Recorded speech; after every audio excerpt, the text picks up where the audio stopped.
Terima kasih Anda masih bersama kami dan kita masih berbincang pemirsa bersama pengamat politik dari Universitas Pajajaran, Bapak Firman Manan. Pak Firman, ini apa yang harus dilakukan oleh KPK? Apakah tetap menunggu putusan MK selanjutnya terkait juga pengajuan soal batasan umur yang juga masih dilakukan seperti itu di MK dan juga pasca putusan hasil Mahkamah Kehormatan ini?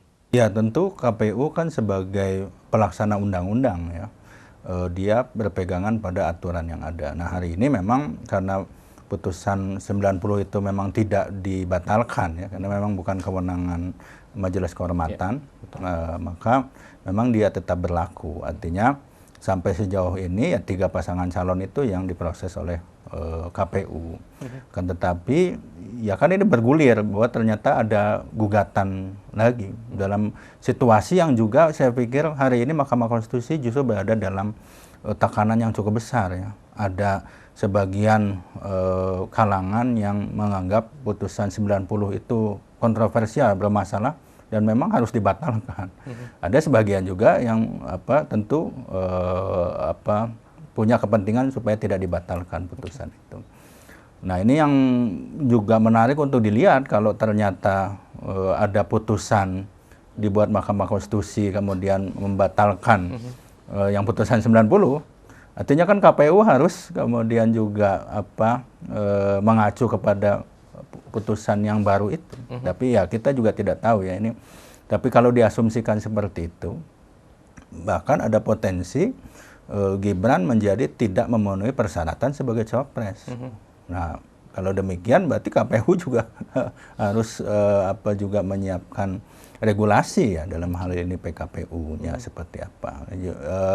Jadi kondisinya memang menjadi ada ketidakpastian sebetulnya pada akhirnya gitu ya, menunggu proses yang terjadi di Mahkamah Konstitusi dan itu tentu berpengaruh pada dinamika politik yang terjadi di luar Mahkamah Konstitusi bahkan sebetulnya gitu ya. Ini dinamika yang cukup menarik. Apakah berarti di tengah jalan bisa saja Gibran diputus sebagai bakal calon presiden?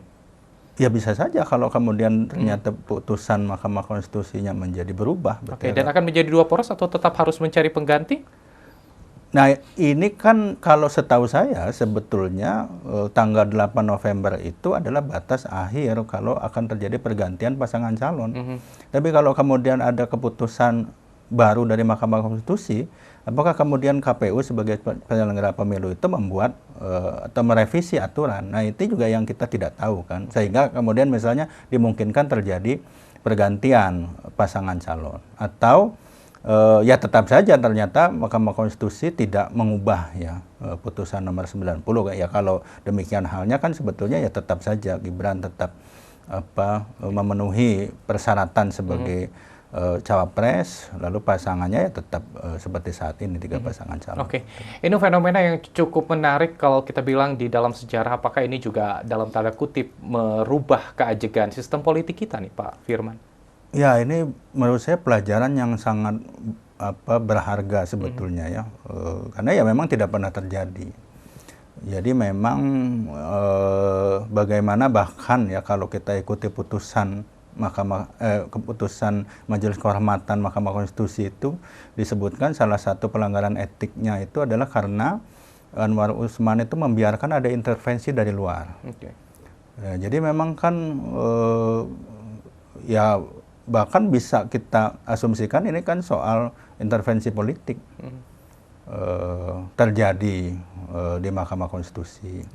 Nah, kalau itu yang terjadi, maka memang bahkan ya ada semacam indikasi ini sudah masuk ke dalam manipulasi aturan ya terkait kepemiluan, regulasi yang terkait dengan kontestasi pemilu. Dan ini saya pikir paling tidak selama masa reformasi ya, ini baru pertama terjadi dan memang agak terlalu telanjang lah ya, sehingga ya itu makanya menimbulkan kontroversi. Jadi sebuah pelajaran yang sangat berharga, saya pikir ke depan memang tidak bisa ya hal seperti ini kembali terjadi, bahkan menimpa pada institusi sekelas Mahkamah Konstitusi yang itu justru adalah produk reformasi ya, yang kita harap menjadi guardian of constitution, tapi ternyata justru bermasalah secara etik.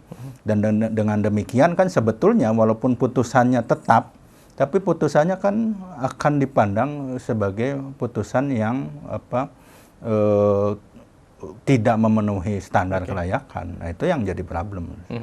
Terakhir, apa yang harus disikapi oleh masyarakat agar pemilu tetap berjalan damai dan ini tetap menjadi pesta demokrasi, tetapi mau tidak mau juga pendukung sudah cukup banyak, riuh di mana-mana seperti itu. Apakah ketika memang ada kasus ini dan bisa saja mungkin asumsinya Gibran nanti tidak dicalonkan, apakah bisa saja membuat hingga akar rumput ini juga menjadi cukup riuh dan bahkan mengganggu stabilitas dalam proses pemilu serentak ini? Ya, justru buat saya pelajarannya buat elit politik. Jadi elit politik itu, apalagi dalam sistem demokrasi ya, tidak boleh menghalalkan cara untuk mencapai tujuan. Nah, itu yang kita lihat hari ini, begitu, bahwa untuk mencapai tujuan itu menghalalkan cara. Nah, apa yang menjadi problem? Saya sepakat dengan yang katakan Kang Irfan, jangan-jangan nanti problemnya di tingkat akar rumput. Karena ini kan masalah yang sangat kompleks. Saya pikir tidak mudah ini dipahami oleh publik di tingkat akar rumput. Ini sedang ada apa sih sebetulnya? Dan yang kekhawatiran kita kan justru memang ini memicu terjadinya potensi konflik di bawah. Karena kalau buat saya mengamati dari pemilu ke pemilu, dari pilkada ke pilkada, sebetulnya masyarakat kita sudah cukup pintar. Sudah cukup bijaksana gitu ya dalam memilih. Cuma yang jadi problem justru kadang-kadang di level elit. Nah, ketika elitnya melakukan hal-hal yang tidak sesuai dengan standar demokrasi, dengan kaidah demokrasi, dengan nilai demokrasi, itu yang akan berdampak terjadinya ketidakstabilan di akar rumput. Mudah-mudahan sekali lagi tidak sampai terjadi seperti itu dan kita tunggu. Ini masih cukup panjang perjalanannya Pak Firman. Mungkin nanti kita lanjutkan kembali beberapa ke depan mungkin ya Pak Irfan ketika sudah ada putusan lagi dari Mahkamah Konstitusi ataupun juga KPU. Terima kasih sudah bergabung di Indonesia dalam program Gaspol. Sehat terus Pak Firman.